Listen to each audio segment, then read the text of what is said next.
2024 সালে দেশের রাজপথ যখন তরুণদের স্লোগানে কাঁপছে, তখন গুলিস্তান থেকে রাজশাহী সবখানি একটাই দাবি, কোটা সংস্কার চাই।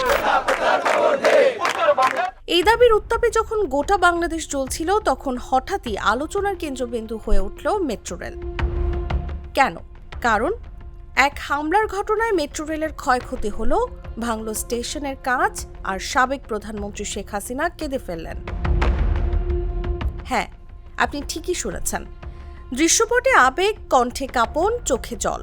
তবে সেটি কোনো আন্দোলনকারীর মৃত্যুতে নয় আহত শিক্ষার্থীর পাশে দাঁড়াতে, বরং একটি স্টেশন ভাঙা দেখে।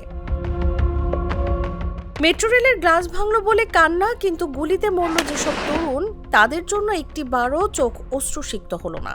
ভাবলেই অবাক লাগে অনেকের কাছে। যদি সিম্পাথি উনি যদি মানুষের প্রতি দেখানোই হতো, তাহলে এটা উনি অনেক আগে দেখাতে পারতো। যখন ছাত্র আন্দোলন শুরু হয়েছে, শুরু থেকে উনি ছাত্রদের প্রতি ওনার কোনো সিম্পাথি ছিল না। যদি থাকতো তাহলে হয়তো ছাত্র আন্দোলনটা এত খারাপ দিকে যেত না। জুলাই মাসটা ছিল রক্তে লেখা। সরকার মেট্রো রেলের উপর যতটা মনোযোগ দিল, ততটা দিলে হয়তো কয়েকটা প্রাণ রক্ষা পেত বলে মনে করেন যাত্রীরা। প্রধানমন্ত্রীর আসলে তার নিজের স্বার্থটাই ওখানে উনি বেশি দেখছেন।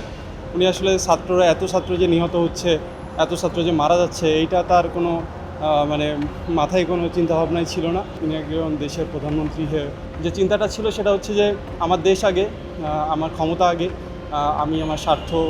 তিনি তার নিজের স্বার্থটা দেখেছেন, নিজের দেশের মানুষকে তিনি দেখেননি। আজও সেই সময়ের ভিডিওতে দেখা যায় মেট্রো রেল স্টেশনের পাশে দাঁড়িয়ে সাবেক এক রাষ্ট্রনায়ক কাঁদছেন। তবে সেই কান্নায় ছিল না জনগণের কান্নার প্রতিধ্বনি, ছিল কেবল ক্ষমতা হারানোর হাহাকার।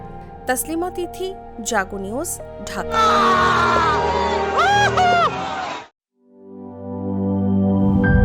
আমি তো মশলা বদলে ফেলেছি, এবার আপনিও বদলে ফেলুন। একবার প্রাণ গুঁড়া মশলা ব্যবহার করেই দেখুন।